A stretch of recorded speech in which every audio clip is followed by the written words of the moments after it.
Hello everyone, it's Nady, and today we're gonna have a little fun and try setting our makeup using cooking powders. As you gorgeous people know, any tiff you may have, please cast it away because this is a channel of positive energy, okay? Thank you. So we all know there are always beauty trends going around, whether it's applying makeup with an egg or a vibrator or making squiggly eyebrows, whatever. And I remember a little while back, people were actually using flour to set their makeup, bringing the term baking your makeup into a literal sense. And of course I wanted to jump on that trend and try it, but by the time I got to filming it, that boat had sailed and everyone kind of forgot about it. Oddly enough, when I was scrolling through Twitter last week, I saw somebody tag all the big gurus saying the next big thing is to bake your makeup using either baking soda or baking powder. Where the fuck is my baking powder? Oh, found it. Baking powder. So here we are, I'm finally gonna try it and I am so fucking excited. Slight tangent, but honestly, I think setting powders are one of the most overpriced beauty products in the industry. For example, I fucking love the shit out of this powder. RCMA is amazing. But this shit is like $10, which really isn't that much. However, the only two ingredients in this are talc and silica, two of the cheapest ingredients in cosmetic formulation. Talc is at most $2 per pound. Silica is a little bit more expensive, but it is the last ingredient in here, meaning that there's less of it. I can guarantee you that this costs them no more than 50 cents to produce. So $10 for a 50-cent product. No shade, I love the brand, but I'm just saying. A lot of powders are expensive because of the name or how finely milled it is. I mean, the finer the better, but I have yet to see a justifiable price for a translucent powder. Except maybe Coty's Airspun, because if you get this shit on sale, it is a good ass deal. But if these powders do work, even though you can get translucent powders for fairly inexpensive, this might be a cheaper alternative. With that being said, we do have a few powders to try here today, but I'm not certain that I have enough face to try them all, so if we like this kind of video, please give it a thumbs up and let me know down in the comments below what household items you'd like me to set my makeup with, and we can do this again. But let's get into this jizzery. Now, to me, it does seem like people are kind of switching gears and going more towards the drugstore route rather than spending a shitload of money on designer makeup. So rather than going in with high-end products like this Dior Air Flash, which would look good on me even if I set it with fucking sand, I'm gonna go in with products that are probably a little bit more relatable. That way, if these do work as setting powders, you can kind of get a better idea as to what they might look like on your skin. So my face is all moisturized and primed, and for foundation, I'm gonna go in with a combo of Wet n Wild's Cream Beige and Soft Beige. I use these so frequently on my channel, but I fucking love them. The only bad thing about these is they do kind of have a weird kind of chemically smell, so if you're not down for that, you probably aren't down for this. And we'll blend that out with a damp Boutete blender. And for concealer, I feel like one of the most popular concealers is Tarte Shape Tape, so let's go in with that. And I wouldn't be doing my job as an influencer correctly if I didn't go in with way too fucking much, so of course we will. And let's put a little bit on the forehead, down the nose, on the lip, and the chin. And let's go ahead and use this as an eye primer because I do typically set my lids with powder. Okay, that shit is blended out, and I think on this side of my face, I want to go in with some cornstarch. This is just your basic ass cornstarch. I'm gonna put it right on my damp sponge, and honestly, I have the highest hopes for this one because it seems like it's the finest of all the powders, but let's go ahead and put it right under there. Ooh, my. So this does not have that soft kind of silicone-y feel like you often get in most setting powders, but honestly, that's not something that I miss, so it's really not that big of a deal. I do want to let that sit there and bake my makeup, so on the other side, I'm going in with some baking soda on a new sponge. Ooh, and that picks up really nicely as well. Let's try it. Oh my god, it's so cold. It was just in my fridge. Oh, I don't like the way this one feels. It's really gritty. It actually feels like I'm rubbing cornmeal around my eyes, like it's exfoliating it. It's not really a comfortable feeling. Oh my god, and this is not setting underneath my eye at all. Like, this bitch is creasing like fuck. Oh geez, it's just so rough. Like, I feel like it's gonna peel my makeup off. I am not at all impressed with that last one, but let's go ahead and set the forehead using baking powder. This one actually picks up really nicely on the blender. Ooh, and that's really smooth on the skin too. Fuck, I might even like that better than the cornstarch. Like, it does kind of feel on the gritty side, but it's so fine that it's just like sinking into my makeup and making it look porcelain. I know it's kind of a white hue of powder, but can you see how smooth my forehead looks? I think we might set the rest of my face using this. I guess first though, let's see if it wipes off or if it leaves a white residue. No, it did kind of leave a little bit of a white residue, but it's honestly not that bad. I think it's a lot worse looking in the camera. While my under eyes are baking, I'm actually gonna set more of that baking powder all over the rest of my face, and I'm gonna press it in with the beauty blender. Oh my shit, this actually looks better than my other translucent powders, like my Real real ones with talc and silica.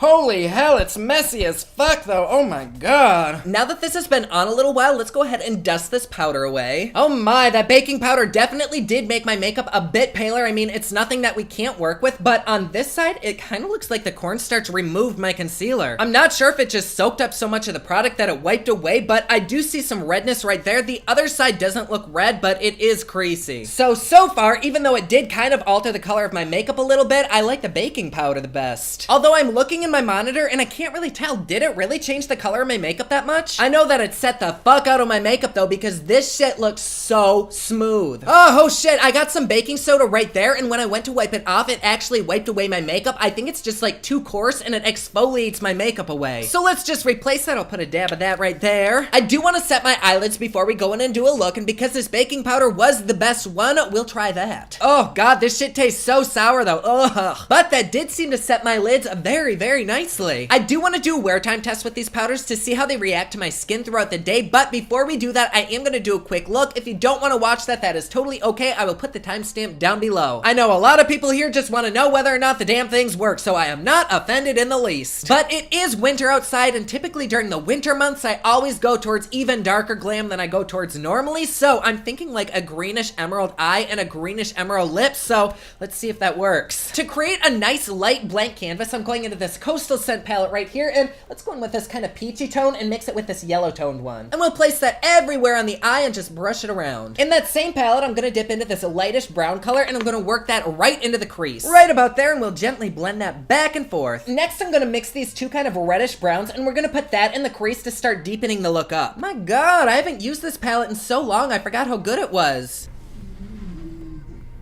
Ron is snoring. Ron's my wiener dog. I don't want you to think I have somebody tied up or something over there, although last night, I'm gonna also take a dab of that black and I'm gonna work it into the outer corner. I don't know why, but when winter comes, I always go really, really dark and super glam, almost borderline gothic. Now I'm gonna take a bit of this emerald shimmery green on my finger and we're just gonna place it all over the lid. Oh, fuck yes. Normally I do not like greens at all, but honestly, this one just stole my heart. And I'm gonna really pack that shit on because why the fuck not? Let's add a touch of black back to the outer edges. For the bottom lash, you could totally tone it down a bit and use a nude color on the waterline, but I don't tone anything down, so I'm going in with black. And then I'm gonna smudge that out a little bit. And of course, we'll add a little bit of liner just to hide the lash band. All right, the eye look is done. I did place a little bit of nightlife on the inner corners, and I'm actually going to use that as a highlighter as well. Oh, damn, this is my favorite part. Fuck yes. Shit, I lost my lipstick. Where the fuck did it go? And here we are with the final look. I do want to wear this for a few hours, so I will see you in just a second. And we are back. It has only been about 3.5 hours. Unfortunately, I do kind of have to take this off because I do have to film another video, so kind of have to wrap this shit up. I will say though, I am very impressed with the way my makeup is held up. Like, to me, it looks pretty much the exact same. Oh, hello, my eyelash is falling off. I guess we'll just take that shit off. But anyways, this powder made my forehead look so fucking soft and porcelain. And even the rest of my face where I put this baking powder, it just looks so good and feels so soft. I dare say just as good, if not better, than my other translucent powders.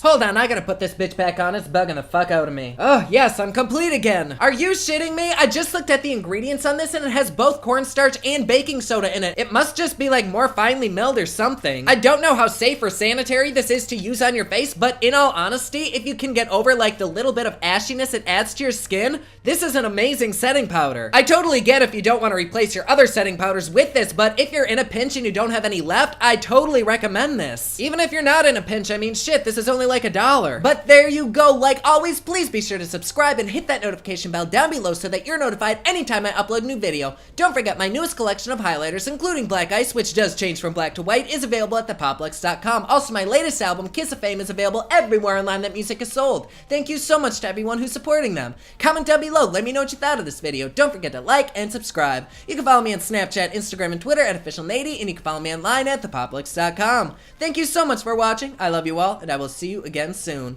Bye.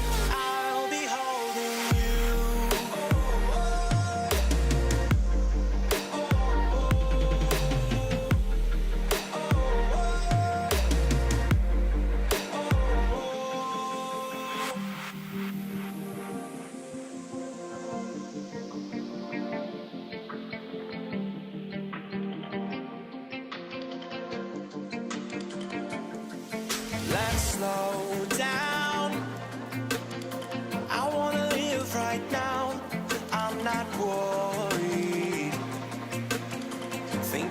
about tomorrow. I'm feeling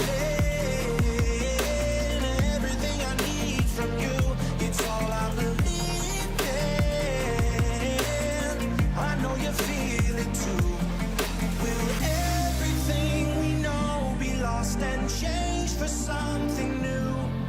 Only time will tell, but I'll be home.